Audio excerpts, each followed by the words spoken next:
Hey everybody, welcome back to Airsoftology Mondays, the show that answers your questions, helps you out in a pinch, and also gets a pretty cool shirt from a cool team. I'm your host, Jonathan Higgs, and yes, this is the shirt of the week. It's from my buddies over at Disposable Heroes team in Southern California. I got this when I went to the Water Wars event. One of the guys there handed it out. It's really cool. If you guys know what this is, it's pretty, if you don't know what it is, it's cool. It's like kind of like mimics what's on the side of an ammo can.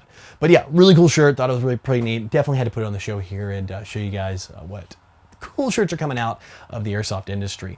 Also, you guys are at it again with some fantastic questions down there in the comment section. I love it. I got another great series going this week, including a couple ones that hit a little close to home here. And don't forget too, guys, that Fox Airsoft contest is running for the Crytek LMG. I've got a link down below to take you over, if I can get the words out today, to the contest page, and you can enter. It's almost ending up, so last chance to get that entry in. But yeah, updates are a little thin this week, so we're gonna go fill it up with some more of your questions in this week's Palco Mail Call. Poopsicle writes, "Hey Jonathan, how do you feel about YouTube banning YouTubers for no reason? Are you afraid of them coming after the airsoft community?" So yeah, this has been going on for a little bit. And if you guys aren't in YouTube, kind of like on the creator side, you may or may not know what's going on. This has hit close to home with the firearms community. A lot of guys in the firearms world, or a few of them, have been hit with entire channel takedowns from the YouTube community, and it seems to be coming from Google Plus. It seems like they were kind of going through and seeing firearms and saying, okay, boom, this channel's gone. But with the firearms side of the world, it's a slight concern. It does seem like it was with Hickok45. If you guys aren't familiar, a firearms channel, he does a lot of firearms reviews. Huge following. He's like 1 million+ subscribers to it. And actually, he's a fellow Tennessean of mine. Lived actually not too far up the road from where I was back when I was in Tennessee before I traveled around. Yeah, he had his channel taken down, like put back up within a day or two, and it seemed to be around Google Plus and the violation of like the terms of service. I think they thought he was selling guns, not just reviewing them. So yeah, as for airsoft, it's always a concern. You guys watched the video a few weeks ago I did about Facebook, taking down our buy-sell trade groups. That could bubble over into YouTube, you never know. But considering YouTube's pretty friendly with the gaming community and airsofting, I think the chances are probably a little less. Chris Gonzalez writes, "Hey Jonathan, I play airsoft almost every weekend and always get my Crytek dirty.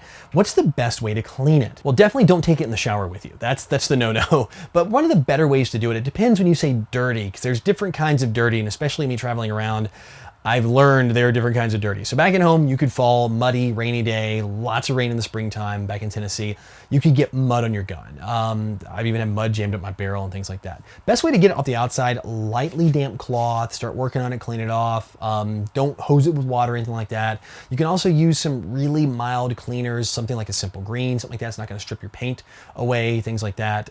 All do work very well. I also sometimes I have a bunch of these LCD monitor cleaners that are really like super careful, and I can use those to kind of clean off the gun. If you're talking about dust, just like dry dust, like I'm out in the desert still right now in California, and this dust just like sticks to everything. It's kind of sand.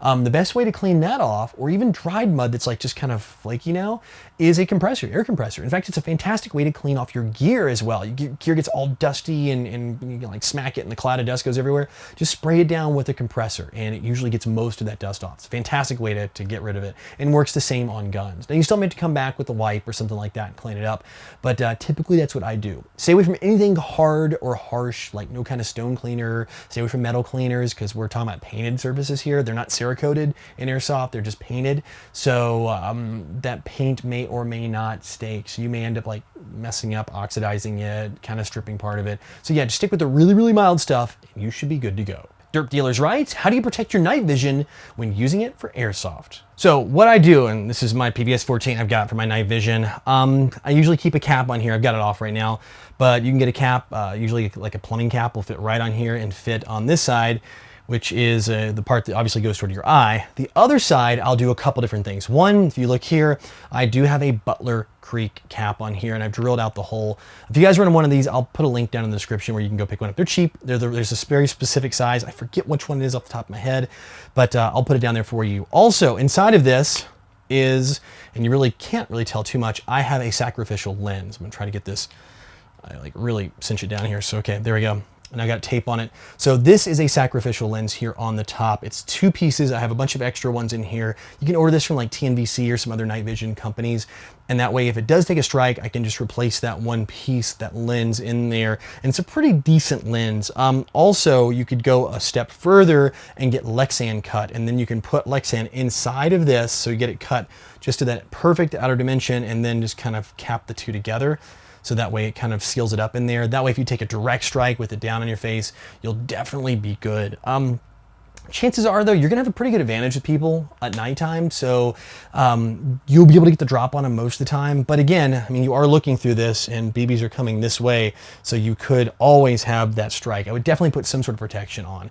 Also, too, I don't day vision goggles, which you guys always hear the joke. I don't leave them clipped onto my helmet during the day and run around. One, this thing will give you a headache. I mean, hurt your neck after a while. It doesn't seem like much, it doesn't weigh much, but you got this thing like sitting out here like you're a rhinoceros or a unicorn, schlepping around all day, it does start to wear on your neck. So I only put this on at night when I'm actually going out to do it. Otherwise, I keep it locked up and secured away. So yeah, those are the few ways I do it. Butler Creek cap just on the front, and it does double purpose too. I've got a hole in it, and I can get into that for a later episode, but it does help you have depth of field vision, which is a problem with night vision. It helps you kind of flip it down so you can see stuff up close if you need to. But yeah, Butler Creek cap and then Sacrificial Lens. Either buy the nicer one, which is like 50 bucks, kind of pricey, but when you're dropping the money on one of these, what's another 50 bucks, right? Or the Lexan cut, you can go to like Home Depot and get it cut, which is way cheaper in combination with the Butler Creek. Kalen Stock writes, hey Jonathan, I'm looking at possibly purchasing night vision.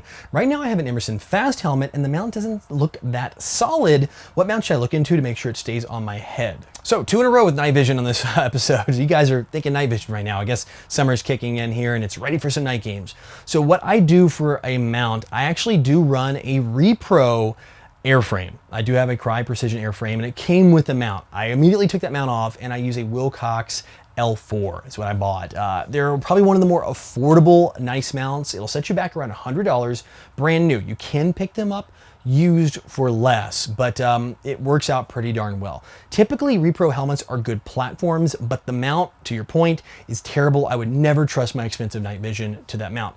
I would run a GoPro on it, no problem, but putting night vision up there and having that big heavy weight and running around at night and you can lose something in the dark, there's a lot of bad things that can happen. No way, no how. So yeah, pick up the Wilcox if you want a budget one. Now, if you want a better mount, you can go up from there. I mean, it gets crazy how much money you can drop on night vision accessories. I mean, you can spend 400 bucks on a mount and there's 700 bucks on an arm, and that's not even the night vision itself. You can get insane with it.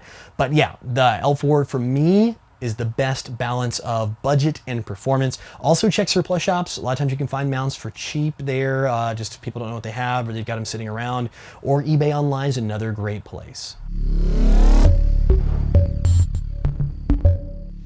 Well guys, that's it for questions this week, which means it is time for the Code Red Headsets video recommendation of the week.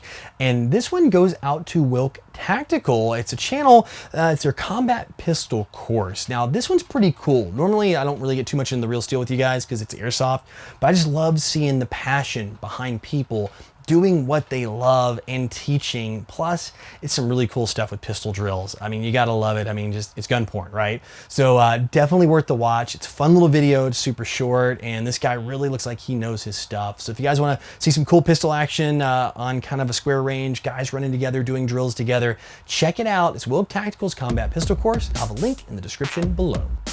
Well guys, that's it for this week, and as always, thank you so much for being so awesome with all the great questions and helping each other out down there in the comment section below. Don't forget, you want to get your question on the show, put it in the comment section, vote up your favorites, and I'll get them on the next show.